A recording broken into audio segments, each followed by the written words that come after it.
Thanks for joining us. We're excited to talk about C-suite sponsorship around AI, agentic AI, and really the technology transformation. My name is Anthony Abatello. I'm a partner at PwC. I lead our human capital consulting business. I'm joined by my friend here, Martin, who will introduce himself. And today, it's really to share less about technology and more about culture, leadership, sponsorship. What does it really take to actually drive some of these initiatives? So before we get started, Martin, why don't you share a little bit of your background? Thank you, partner. Great to be here with everybody. So Martin Vergara, I happen to lead TA for Morgan Stanley. I've been doing so for the past 2.5 or so years. Been on the firm for 18 years. And I've had a number of roles across the firm, including our real estate and global centers business, private wealth management, firm-wide marketing, sales and trading, private banking. So I've done a lot of things, right? So it's awesome to be in this role. On a personal level, I think it's ironic that I have the job I have because it took me 3 times to get into the firm. And my GPA was not on my resume, right? And so when I hear about all the things that Ashu and Chano spoke about earlier, I mean, I probably would have had maybe a little bit easier time trying to get in the door and get noticed. So anyway, it's a pleasure to be here with everyone, and look forward to the conversation. Thanks, Martin, and welcome. So we're going to talk first just about the age of AI, and not in the fact that getting there. It's the fact that we're here. And so what I want to do before Martin and I get into the discussion, I wanted to share a little bit about some of the research that we've done, what we're seeing from the experiences that we have with our clients, and set the stage a little bit, set the table before we have our meal, keeping with the theme of lunch. So this disruption of work has already begun, and thank you. And so we're reimagining value chains and dynamics of the organization. We see that, Salesforce as an example, talking about 10,000 plus agents in here. We see that workforces this year in 2025 will double without adding human headcount. So the agentic transformation has begun. We see executives at our that we talk to, both our clients and those that we've researched. More than half of them are using agents in production, and they have many plans. We sat with a group of HR leaders over lunch, and everyone around the table is talking about the transformation and where we're headed. And so it's really about how do we embrace this new model, and not necessarily just about the technology alone. They go hand in hand.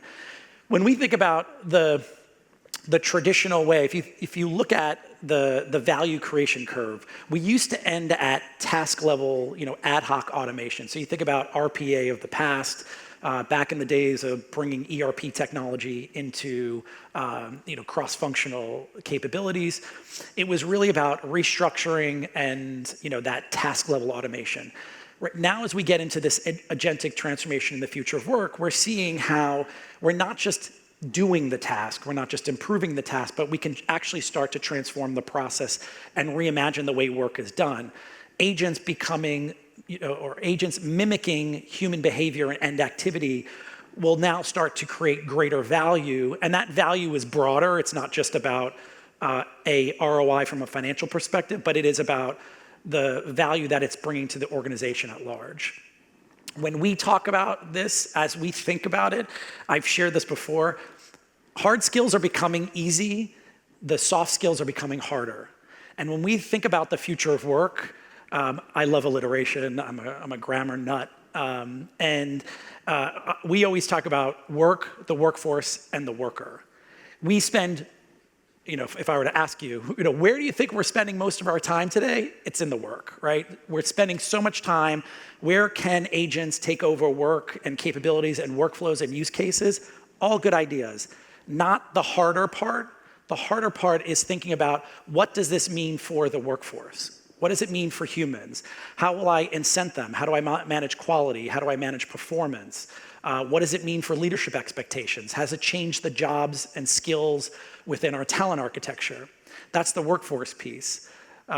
Then I think about the worker. How does it change me as an individual? Now that I'm a human working with agents, I'm a human managing agents, I'm a human who is in a hybrid environment, right? What does that experience look like for me? And we really need to move that index towards the workforce and the worker so we can address the needs of the workforce, but also to be able to unleash the capacity that will ultimately come when bringing the agentic transformation into the function or into worker capabilities. And that's the key unlock. And many people are getting there. So it's not to say the world is there and everyone else is behind. We are getting there. We are starting to see this happening. And the opportunity really lies in how can you look at the worker piece and activating your leaders and have a bit of vulnerability for anyone that is a Gen Xer or maybe a baby boomer, right? It's getting out of our own way to say, how can I use this in a way that will encourage other people to use the capability and try the transformation and innovation? So let's think about it for HR. So many of us are practitioners and professionals in the function. What does this mean for HR, the capability, right? We see today that HR still has leveraged automation, outsourcing to drive efficiency, right? So we're looking at an overusage of labor arbitrage. There's still an operational demand that exists. The more we outsource, the more we created additional operational demand. And they still have lower capacity. HR will still say there's still a need for more strategic enterprise leadership and vision. But when we think about the opportunity that sits ahead of us around agentic AI transformation for HR, this is really about how do we autonomously execute those workflows and capabilities in a way that allows me to be more effective, right? Ashu talking about that digital twin today. What does that bring me that allows for me for my capability, but also what could it allow the productivity and quality of the work within your workforce? Freeing up 40 to 50% of HR tasks within the function. Right now, HR has been talking about this since I was in grad school. We've been talking about HR getting a seat at the table in the Ulrich model, right? And how do we be more strategic? This is freeing up the capacity, but the get is how do you get the capacity for your HR professionals back into your organization versus keeping it to themselves. And that's the fundamental meta shift that we're debating. And then if we have an agentic AI capability within HR, it gives us that powerhouse of technology that allows us to enable HR to focus on the people, on the talent side, whether that's talent acquisition, development, workforce planning, and being able to use the insights and the tools that they have to better support business growth. And this here just shows you where do you see from the employee, the worker, and the business, where you can see some of the agent-driven automation, which is in the left in red, where you see a lot of where those capabilities can be autonomous, where you see some of the agent-assisted, so where we say augmented, and what remains human-led. We don't see human coming out of human resources. I know there's going to continue to be lots of articles and pundits talking about HR is over. There's still human-led activity in all parts of the workforce, and HR still is at the point. But the opportunity is now for HR really to take the reins and really lead this transformation and free up that capacity so that in those areas like employee relations or in rewards, that we still have that ability to provide that strategic advice and support for the business. And finally, I just wanted to show where are some of the places where you see what is that agentic AI workflow? What actually are the different capabilities that you can see this? We've talked about all of these already today, and obviously Eightfold is key at doing that. And enabling that end-to-end process within talent acquisition through to onboarding. Again, not looking at it as a use case example, but looking at it as the entire workflow and how AI, and particularly autonomous AI, can support the end-to-end capability for acquisition into onboarding. And now when you start to add into those layers of a digital twin and adding other agent AI assistants in the process for that individual. We see time to competence increase. We see the the success rates of new hires lateral into the organization, to be higher. We see more productivity and capacity within the system as well. So anyway, we'll switch over. I'm going to move us into our conversation and at least out of the theory and into the practice. And so, I think I don't see, none of this really is possible when you look at, the work that we're talking about here. None of it really is possible without having the right strategy and the technology in place.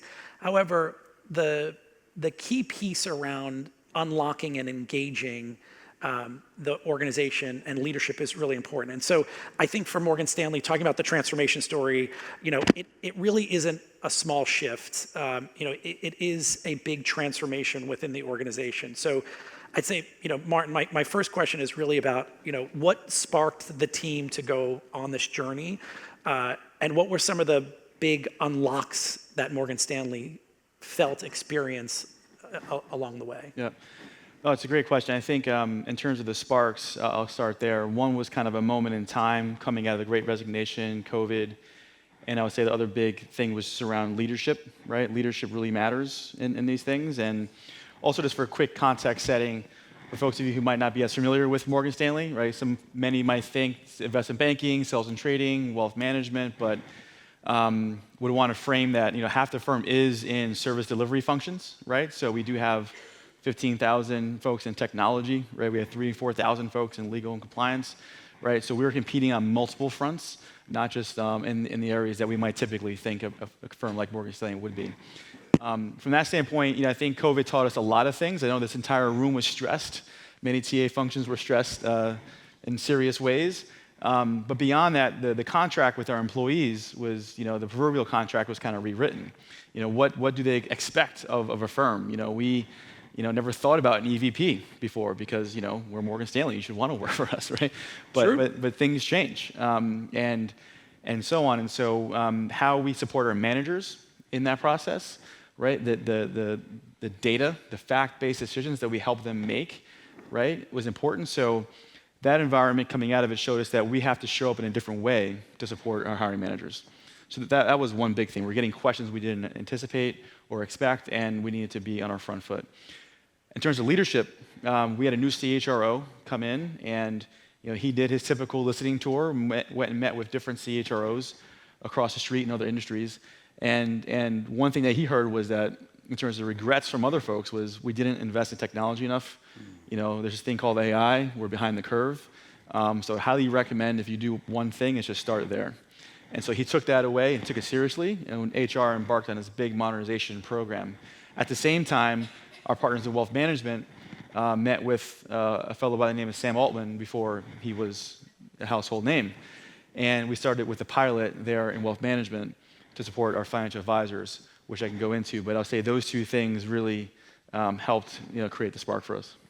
And I think having the right leadership is so critical into the journey that when you start this journey, I think a lot of people can think that it's not real or it's a lot of hype. And I think with Morgan Stanley, with Mandel, and HR at large, what kinds of questions or resistance did you all face in that process as you started on the journey? And how did HR really build the credibility as somewhat of the first out of the gate? Yeah, I think things around data privacy, all the things you probably imagine, right? Many of us having these conversations with our partners in legal, compliance, risk, data content management, all those kinds of things. How do we handle things around bias? Who's making decisions? These are all things that we had to work through, and so in terms of working through that, I would just say the over partnering is something we try to focus on. So bringing our partners in sooner versus later, both in terms of leadership. So it's not just going to some of the operators of various groups, but going directly to the heads of divisions and COOs. We created a squad advisory board, as we called it, where we embarked on this modernization journey, and we laid out up front for leaders across the firm this is our plan. We want your fingerprints on it. And that wasn't just the business heads, it was also our key leaders, chief legal officer, heads of risk, and folks along those lines. So we kind of were able to run towards some of those issues more directly by having that strong communication framework.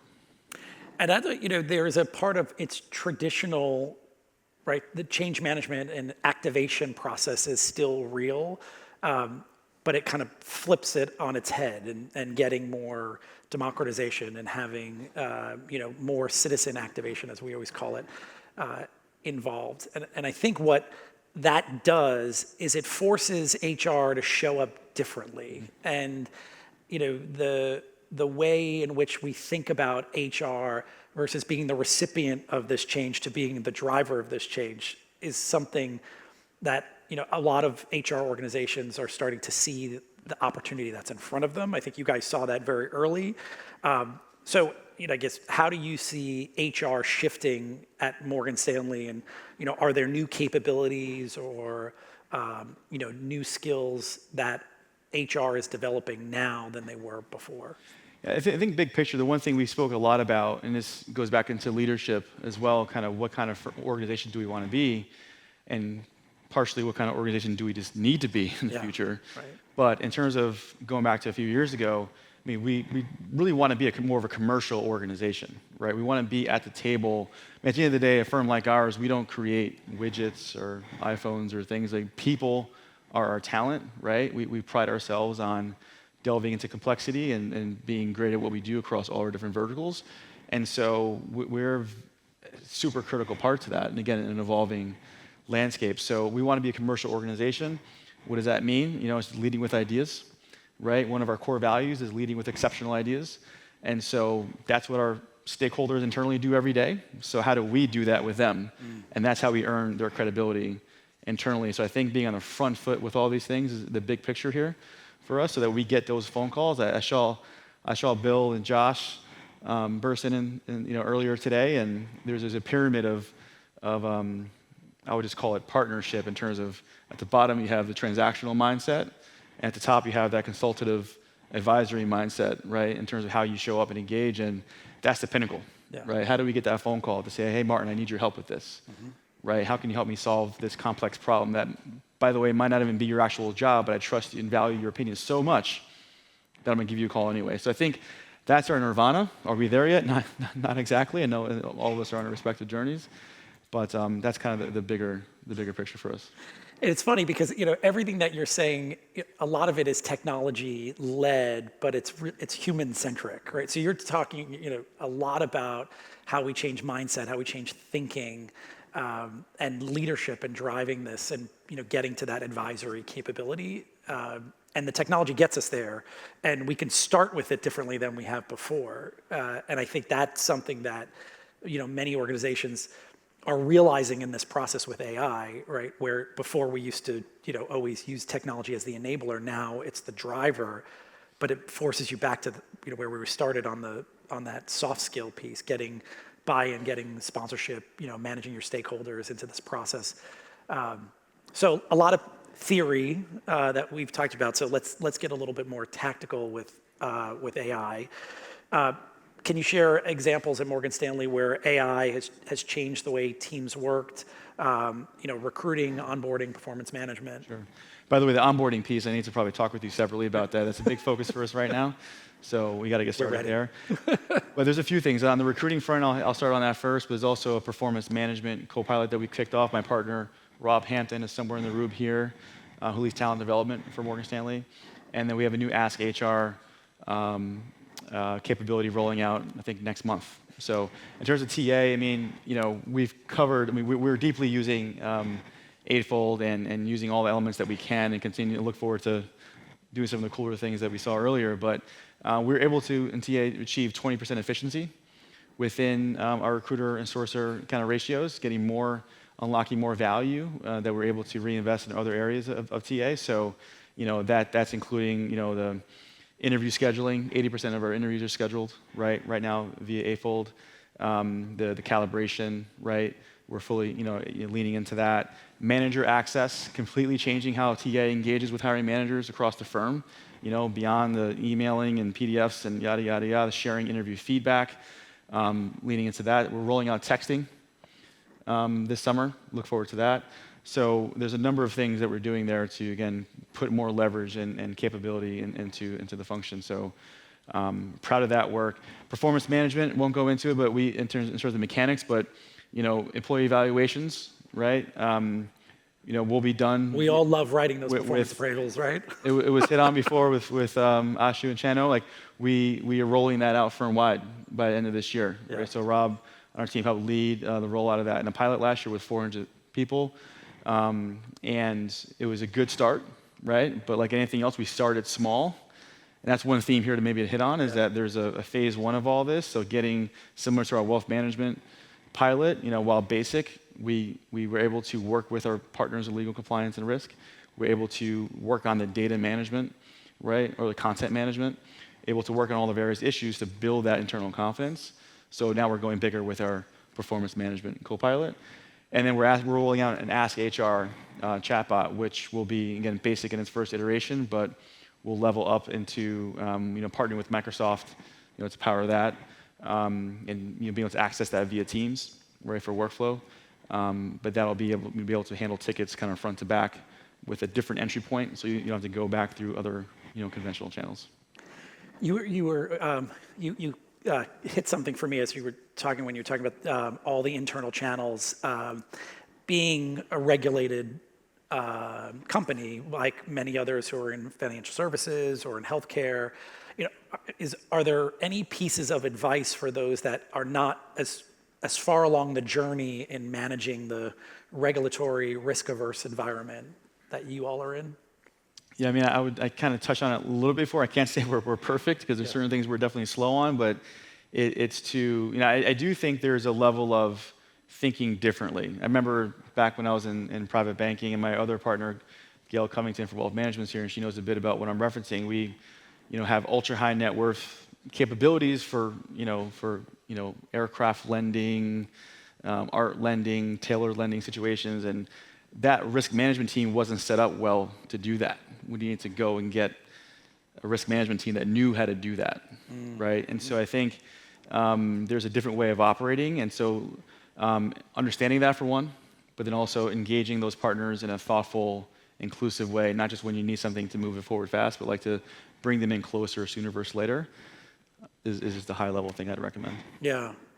Yeah, it's moving us into a different world, I think, for Morgan Stanley and others in that regulatory environment. It does change the way the dynamic of humans are working and humans and AI together. Obviously, we're seeing more human AI teams, hybrid, however we want to call it, which obviously is new roles and skills. How are you thinking about managing, AI teams, human AI teams at Morgan Stanley? Well, the good news is I don't think we're there yet. It's early. That's a good answer. Yeah. Thank you for the honesty. But it's funny because we were in an offsite recently. We had one of the most senior people at the firm come and speak to us, and this kind of speaks to the mindset, which I think is at the core of the question. And one of these senior leaders was in the room, and he was basically pushing us. The reason why he was invited was to help push HR faster into this conversation. And so during Q&A, I asked him, like, well, a lot of folks say, well, AI is coming, it's not there yet, we'll wait and see, so on and so forth. I'm like, where do you think we are?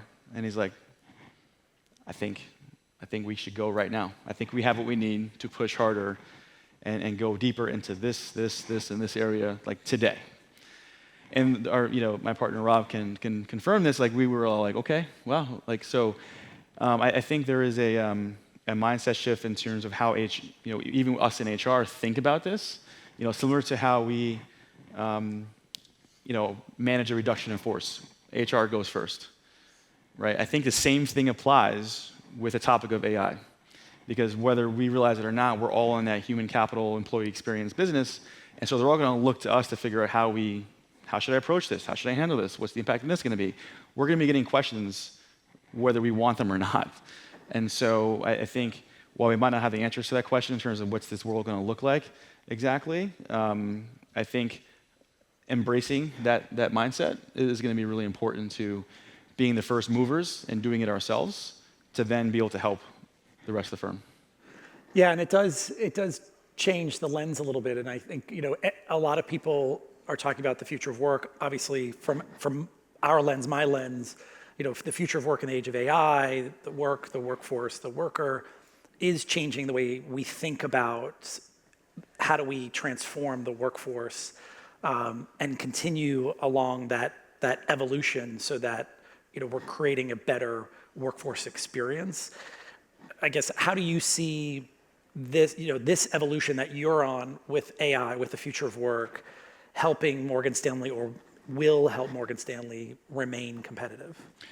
I think similar to the topic of mobility, for example, like there's certain firms that are better or worse, but even looking at ourselves as hiring as managers of our own teams, like, do you want to be a manager that's supportive of mobility or not? I think if you're a manager that is supportive of mobility and growth, you'll probably attract some strong talent. And so I think if you lean into that, right, and with this topic and theme as well, we'll attract the right talent, right? And honestly, the type of talent will evolve, but I think it'll, to answer your question, it'll be, remaining competitive in the evolving, landscape. Obviously, it'll be productive on many fronts in terms of efficiencies and gains from that standpoint. But I think, in terms of all the use cases, the use cases will vary by group, whether it be as a service delivery function or revenue area. I'll use one theme at a high level, which, some of you might read about, and if you read the Wall Street Journal at all. But investment banking, right? There's wellness.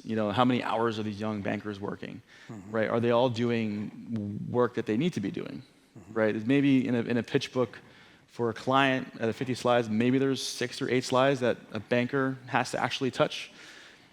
Why are they up until 3 a.m. doing all that? I mean, so that there's so much room for automation and for AI to have an impact. And so in all those use cases, whether it be well-being, whether it be efficiency, whether it be how we look at our global workforce, we see so many opportunities as a firm and how we can continue to lean in harder. And so much so that we're actually we're standing up a new committee internally to try to make sure we're completely organized and push faster. We already have a central organization. The guy who started the wealth management scenario on AI with OpenAI, he's now our head of AI for the firm.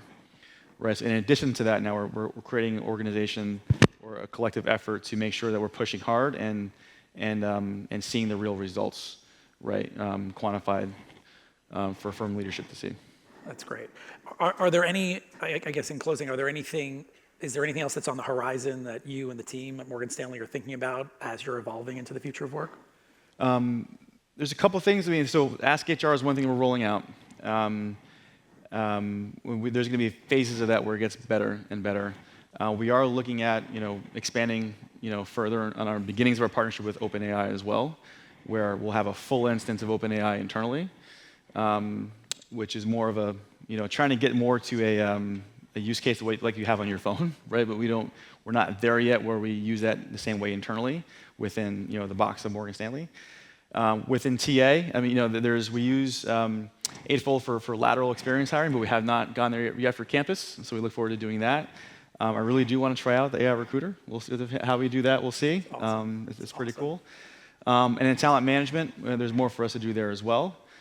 And the list can go on, but we think we're have our hands full as it is. And at the end of the day, we're fine with having a lot going on, but if we get 70% right, we think it's an aggressive enough set of goals. Yeah. Well, and I think what I'm hearing today, I hear in this conversation, one is that, the AI transformation is underway. It's real. It's happening. It's not perfect, right? You're learning as you're going. And there's a degree of humility that you have in that process to understand that it's not going to be perfect all the time, which I do think is new and a bit uneasy for a lot of leaders. Yeah. HR, I think at Morgan Stanley is not just has a seat at the table, but is really driving it much more. And I love that you're sharing this this group, because I personally believe that this is a real opportunity for HR to come out and be the driver, be the hero in the boardroom. And I've been saying that, to everyone who will listen. And it really is taking this not as just a set of tools, but as a real strategic opportunity to build new capabilities and have HR help the workforce evolve in a way where we'll start saying, all right, how is this AI first? My colleague Guru, who's in the room, always says, to our clients, if you're doing something 3 times and you're repeating it the 3rd time, you have to ask yourself the question is, how can AI enable this, or how can this be AI first? Moving away from paving the cow path and actually starting with that tech-led, human-centric approach.